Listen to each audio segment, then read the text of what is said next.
브람스 곡은 항상 이렇게 안정되어 있는 그런 분위기를 늘 줍니다. 지금 너희는 슬픔에 잠겨 있다라는 제목입니다. 이히 합눈 트라우링그 카이트 이렇게 발음을 합니다. 예, 독일어인데 저먼 레기엠이라는 곡 중에 나오는 그 곡이에요. 그러니까 인간이 슬픔에 잠겨 있는 그 모습을 나타내는 곡이고, 그럼으로써 또 이렇게 안정되게 하나님이 지켜주신다 하는 그러한 곡입니다. 그 슬픔에 잠겨 있는 것 같습니까? 들어보니까 예, 좀 안정이 되십니까? 오늘 그 말씀 나눔이 창세기 22장에 있는 우리가 너무나도 잘 아는, 너무나도 익히 알고 있는 아브라함에게 내 자식을 바쳐라. 그러니까 아브라함은 두말 없이 그 다음날 짐을 꾸려가지고 그 아들을 바치러 떠나지요. 그 떠나면서 이제 사흘을 걸어갔다 그렇게 이야기합니다. 그리고 모리아산이라는 곳에 가서 아들을 하나님 앞에 제사를 드리는 그 번제물로, 희생 제물로 바치기 위해서 단 위에 묶어서 올려놓고 이제 칼을 들어서 이제 상상만 해도 끔찍해요. 네, 끔찍하고, 야, 이게 하나님이 이런 하나님인가라는 그런 회의 내지는 의심도 들게 하는 그런 말씀입니다. 그런데 이 말씀은 결과적으로 맨 뒤에 가서 뭐라고 말씀을 합니까? 그 아이에게 손을 대지 마라. 아브라함 부르고 스탑이라고 이렇게 명령을 하시죠. 아이에게 아무 일도 하지 말라. 그렇게 이야기를 함으로써 그 희생 제물로 바치는 거에 대해서 반대하는 하나님의 뜻을 분명히 이야기하는 말씀입니다. 그러니까 우리는 전체 스토리, 이 그 나레이티브, 설화를 처음부터 끝까지 다 지금 알고 있기 때문에 한편으로는 안심을 하죠. 하나님이 나중에는 이삭을 살려주셨다. 그러면서 이제 이 창세기 이야기의 에피소드의 설화자, 나레이터라고 이렇게 얘기를 합니다. 성서 저자죠. 이 성서 저자는 하나님께서 아브라함을 시험하려고 가장 아끼는, 사랑하는 그 이삭도 아끼지 않고 나에게 바치는 줄을 내가 이제 알았다. 이제 확인했다. 그러면서 아브라함에게 축복을 다시 한번 약속을 하죠. 그래서 이삭 대신에 하나님 앞에 드릴 번제를 옆에 준비해 놓고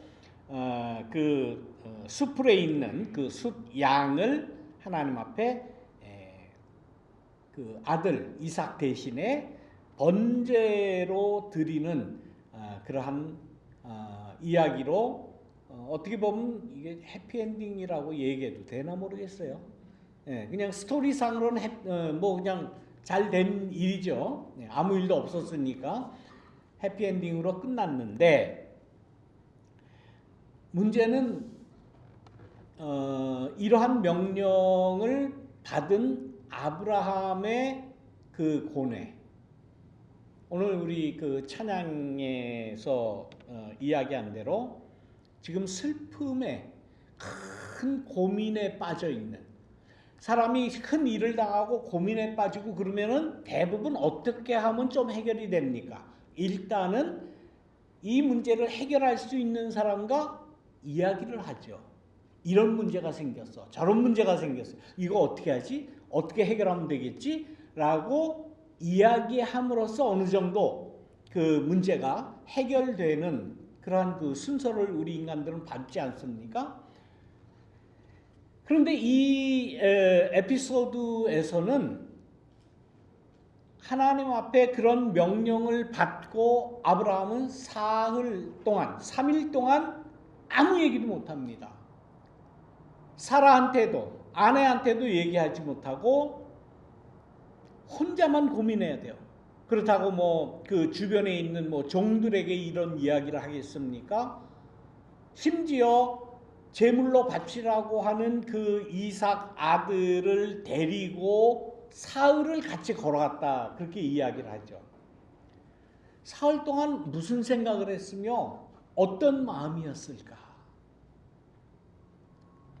한번 여러분들 나름대로 상상을 해보시죠. 나중에는 뭐 이삭 죽이지 않고 잘 됐지만은, 그러나 그 사흘 동안에 이 아브라함이 그 감당해야 하는 그 고난의 무게라고 하는 것은 이루 말할 수가 없었을 거예요. 별의별 생각을 다 했을 거예요. 내가 이 암만 하나님이지만 이게 말이 돼? 나 그냥 안 한다고 그렇게 못 하겠다고 반항을 할까? 뭐 별의별 생각을 다 했을 거예요. 그러한 상상에 대해서 상상을 하라고 창세기 기자는 아브라함이 아무 말도 안 한 것으로 스토리를 이어갑니다. 아들한테도 못해요. 그러니까 아들도 이삭도 이젠 다 큰 아들 아닙니까? 대강 한 16살 이렇게 된 그 청소년 중에서도 아주 16살이다 그러면은 뭐 대단한 그 체력을 가진, 뭐 100살 넘은 아버지보다도 훨씬 더 힘이 강한 그러한 아들이었을 거예요. 뭐 도망가도 언제든지 도망갈 수 있고, 반항을 해도 충분히 반항을 할 수 있고, 오늘 본문에 단에 묶어서 올려놨다라고 이야기하는데 그게 어떻게 올려놨을까 그것도 뭐 모르겠어요. 아무튼 그 성경의 스토리니까 그런 아들한테도 얘기하지 못하니까 그 이삭이 물어보잖아요. 아니 그 아버지, 이 그 불과 장작은 여기 있는데 바칠 어린 양이 어디 있습니까? 뭘 제물로 바치는, 이 이야기를 이삭이 했을 때 아브라함이 듣고 어떤 마음이었을까? 얼마나 그야말로 상상을 하지 못할 거예요. 요즘 현대인들 같은 미쳤다 그러죠. 저 영감이 저거 미쳤다. 드디어 뭐 신앙을 가진다, 뭐 어느 그 이상한 종교에 미쳤다라고 그럴 거예요. 그런데 그 아무 말도 하지 못합니다. 성서 저자는 이 이야기를 읽는 독자들에게, 또 성경 말씀을 읽는 신앙인들에게 각자가 한번 생각해 보시오 라고 아마 그 요구하는 것 같아요. 나름대로 한번 생각해 보시오. 내가 그런 요구를 받았다면 난 어떻게 할까? 저라면 물론 못한다 그러죠. 저라면. 네. 아니, 아무리 하나님이라고 해도 난 그건 못합니다 라고 했을 것 같아요. 솔직한. 그럼 하나님의 명령을 어길 작정이냐? 네가 목사라는 작자가 어길 작정, 어겨도 뭐 어겨야지 어떻게 하겠습니까? 어떻게 아들을 어떻게 죽여요? 그 말이 되는 소리입니까? 그러나 그 이외에 여러 가지 상상을 할 수 있을 거예요. 그래서 실존 철학의 최고봉이라고 할 수 있는, 선구자라고 할 수 있는 키에르케고르라는 그런 철학자가 있죠. 실존 철학의 선구자죠. 키에르케고르이 요 창세기 22장에 있는 이 스토리를 가지고 글을 쓴 게 있어요. 약 한 200페이지 정도 되는 단편 소설보다는 그지 뭐 장편 소설에 들어가죠. 200페이지 정도면 우리가 보통 읽는 그런 책으로, 그런 고만한 분량의 책을 쓴 것이 있습니다. 키에르케고르의 두려움과 떨림이라는 그러한 책이에요. 근데 이 두려움과 떨림이라는 이 키에르케고르의 이 이야기 안에 대부분 무엇을 그 주제로 또 무엇을 주요 내용으로 그 책을 썼는가 하면 이 3일 동안 성서에는 나오질 않아요. 3일 동안 무슨 얘기를 했는지 이삭이 장작과 불은 여기인데 양은 어디 있습니까? 물어보면 그거밖에는 안 나오죠. 그런데 이 키에르케고르는 이 3일 동안이라고 하는 이 기간 동안에 걸어가면서 아브라함이 어떤 고뇌를 했을까? 어떤 슬픔에 잠겼을까? 어떤 생각을 했을까? 어떤 계획을 했을까? 여기에 대해서 아주 집중적으로 쓴 겁니다.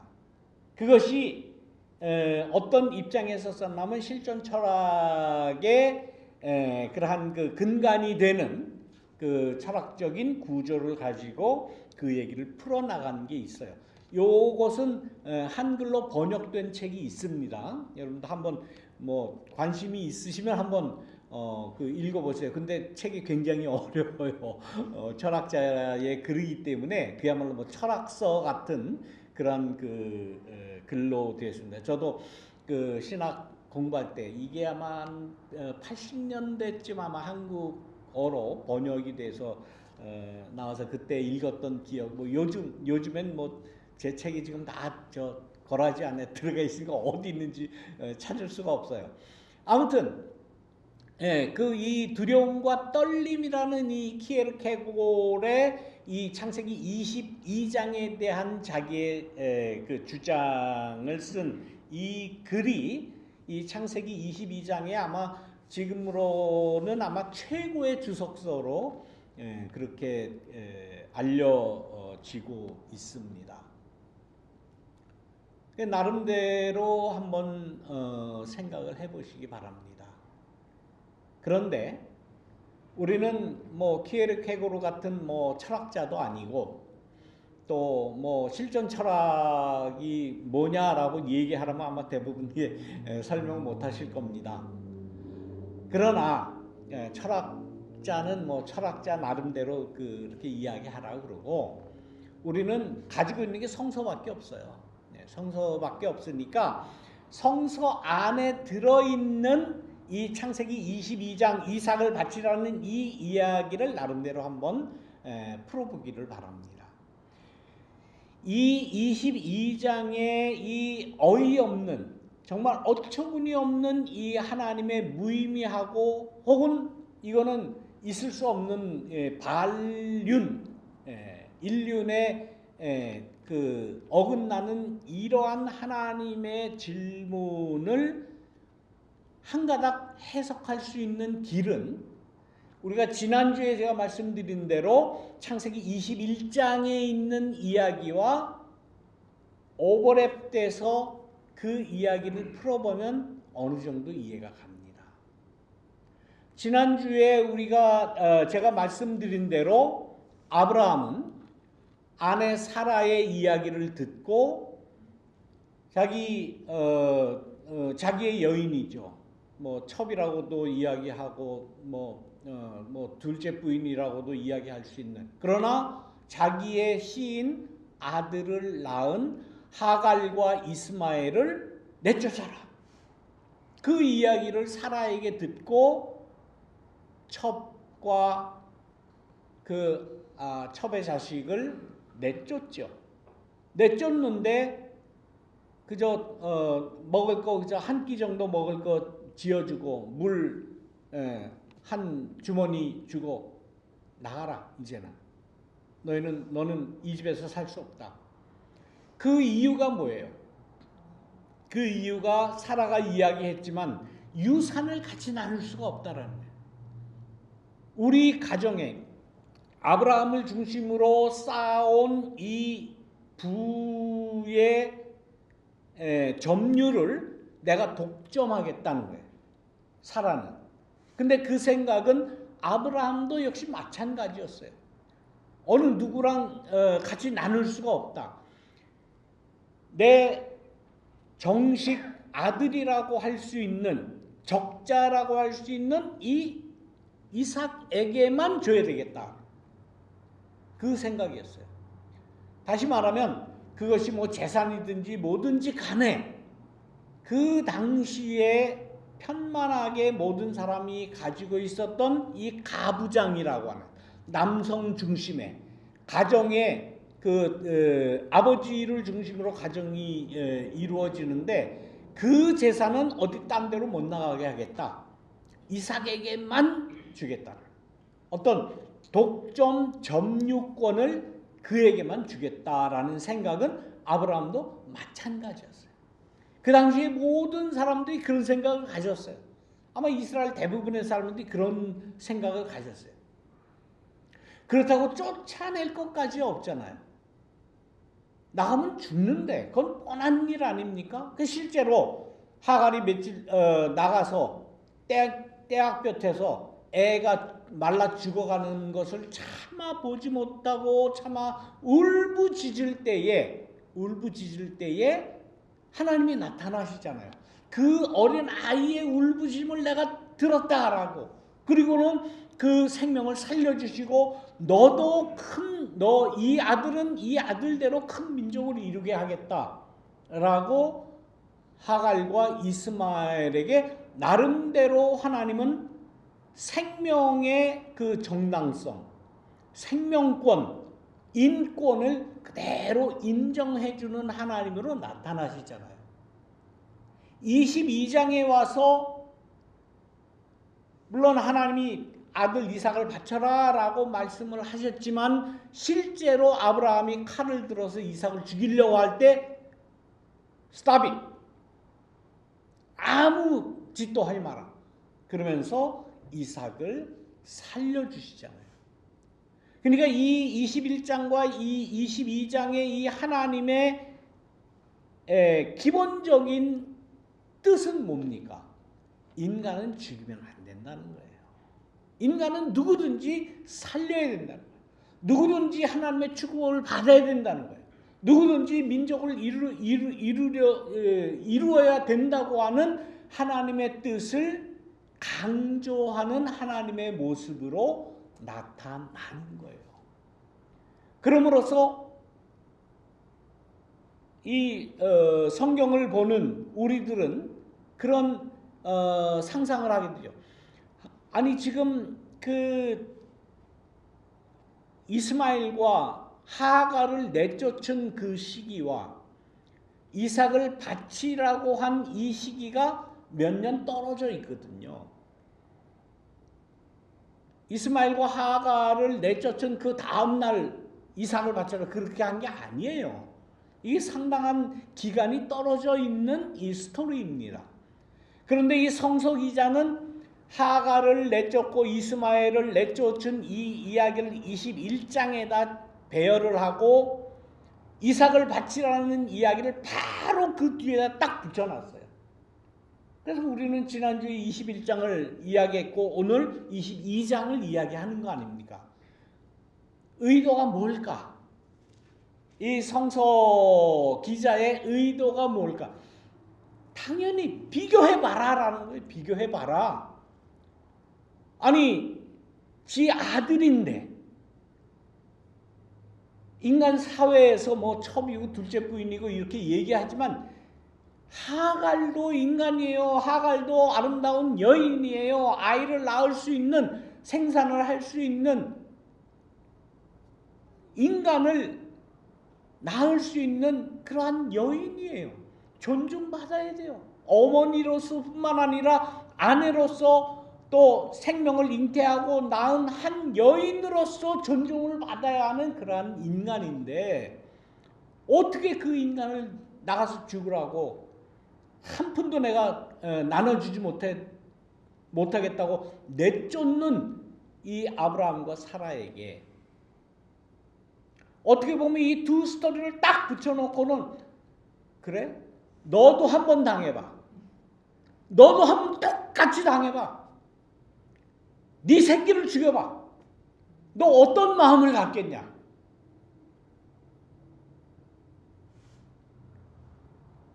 아브라함이 3일 동안에 모리아산을 향해서 가는 그 3일 동안에 무슨 생각을 했을까?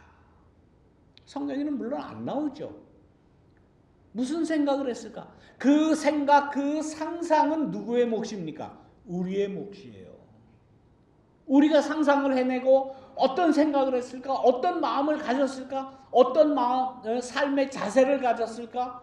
인간의 생명에 대해서 어떤 반성을 했을까? 하갈을 내쫓고 이스마엘을 죽이려고 했던 그 인간의 독점욕, 거기에 대한 반성이 없으면 이 말씀을 첫날 만날 읽어봐야 소용이 없는 거예요.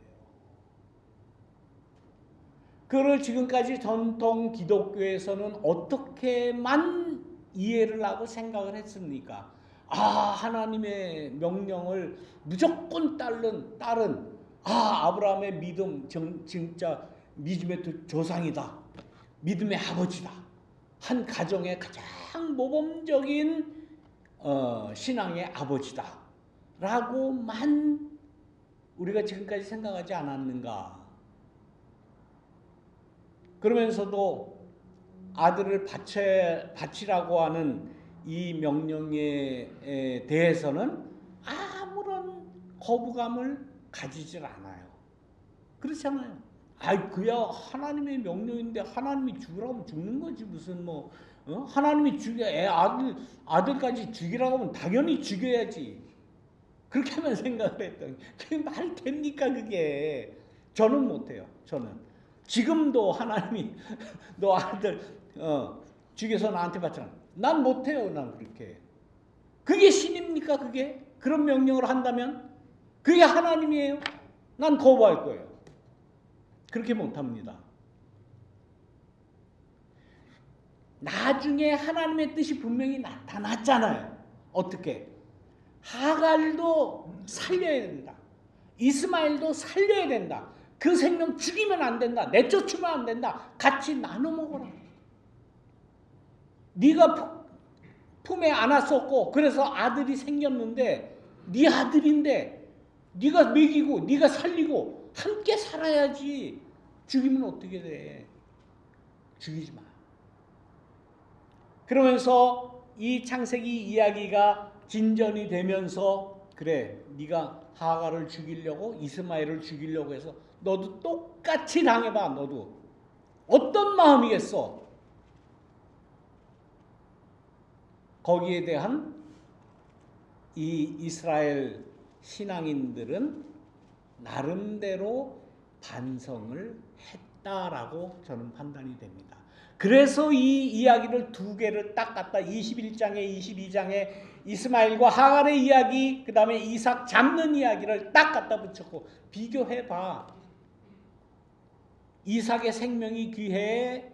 이스마엘의 생명이 귀해? 누구를 살려야 돼? 누구는 죽여도 돼? 이러한 질문을 계속 우리 인간들에게 하게 만드는 거예요. 하나님의 뜻은 그게 아니야. 다 살려야지. 다 살리고 다 나름대로의 민족을 이루고 다 나름대로 내 후손이 하늘의 별과 같이 땅의 바다의 모래와 같이 많이 하나님의 축복을 받아야 되는 거야. 이삭뿐만 아니라 이스마엘도 하갈도 그런 축복을 받아야 돼라고 하나님은 약속을 하시는 거예요. 이것이 하나님의 뜻이에요. 그런 하나님의 뜻은 저기 갔다가 어디 갔다가 별로 생각을 안 하고 이게 무슨 하나님이 명령인데 하나님이 하려면 하는 거지 말이 많어.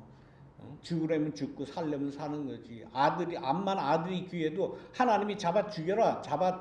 번제물로 바쳐라. 그러면 바치는 거지 근데 그렇게도 못하면서. 그러죠? 그렇게 하는 사람이 어디 있어요? 없어요. 있기는 있어.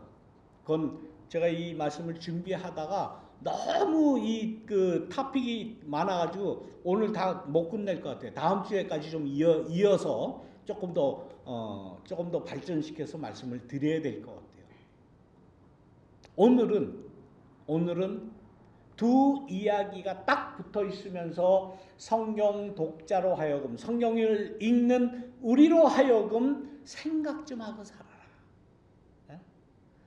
남의 눈에서 눈물이 나게 하면 네 눈에서도 피눈물 날 때가 있어.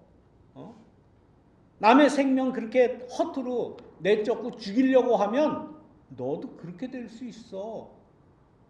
너 한번 3일 동안 고생해봐라. 3일 동안 한번 슬픔에 잠겨봐라. 고난에 고민에 그 뜨거운 눈물을 흘려봐라. 라는 그런 의미가 아닐까요? 저는 그렇게 해석이 되고 생각이 됩니다. 이거는 하나님의 명령은 무조건 따라라. 그래야 하나님한테 축복받는다. 그런 그 저급한 그 해석은 그건 맞지 않는다고 저는 생각합니다. 저는 그렇게 해석을 안 할 거예요. 안 해요. 그건 하나님의 뜻이 아니라고 봐요. 하나님의 명령이니까 무조건 따라라. 그렇게 따르지도 못하면서 하나님의 명령을 강조하고 따라야 된다. 뭐 하나님의 명령 어기면 죽는다. 뭐 후손이 끊어진다. 뭐 이런 겁박을 주는 그런 종교는 그건 종교로서 자격이 없죠. 정말 하나님의 뜻이 무언가를 이 21장과 2장에서 추출해낸다면 결과적으로 뭡니까? 다 귀하다. 다 생명이다. 다 살려야 된다. 다 축복받아야 된다라는 말씀이에요. 그런데 이러한 하나님의 뜻을 생각하지 않는 우리 인간에 의해서 인간의 역사는 비극으로 치닫습니다. 그 이야기는 다음 주에 말씀을 드리기로 하고, 오늘은 뭐 그냥 여기까지 말씀을 드려야 되겠습니다.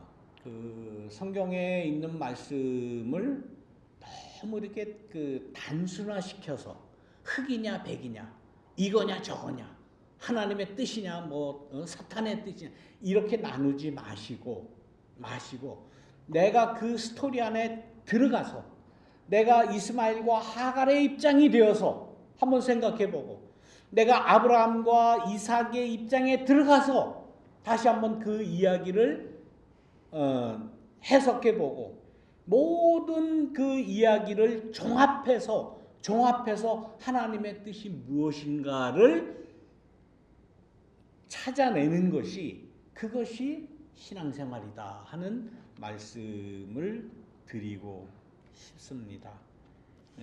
두 말씀을 이렇게 비교해서 한번 나름대로 신앙적인 상상의 나래를 펴시기 바랍니다. 아브라함은 3일 동안 그 슬픔에 잠겨 있으면서 고민에 빠져 있으면서 생각을 했을 거예요. 우리는 그냥 뭐 하나님의 뜻인데 뭐 잔소리 말고 그냥 코 닦고 믿어. 그냥 죽이려면 죽여, 살려면 살고, 죽으라면 죽고, 그렇게 하면 복 받는 거예요. 그런 어린 애도 아니고 그건 진짜 너무 저급한 그런 신앙에서는 그런 그 류의 성서 해석은 이제는 버릴 때가 됐다. 그건 유용하지 않다라고 생각을 합니다. 우리 모두 하갈과 같이, 이스마엘과 같이, 또 아브라함과 이삭과 같이 하나님의 큰 축복을 받는 우리 믿음의 조상들, 믿음의 후손들이 되시기를 주님의 이름으로 축원합니다. 기도하겠습니다. 사랑이 많으신 하나님, 주님의 귀한 말씀을 생각할 때마다 우리는 때로는 고민도 되고 슬픔에 잠기기도 하고 때로는 희망을 갖습니다. 아무쪼록 우리의 모든 삶에 있어서, 우리의 신앙에 있어서 희망을 가지는 그러한 쪽으로 우리를 인도하여 주옵소서. 예수님의 이름으로 기도드립니다. 아멘.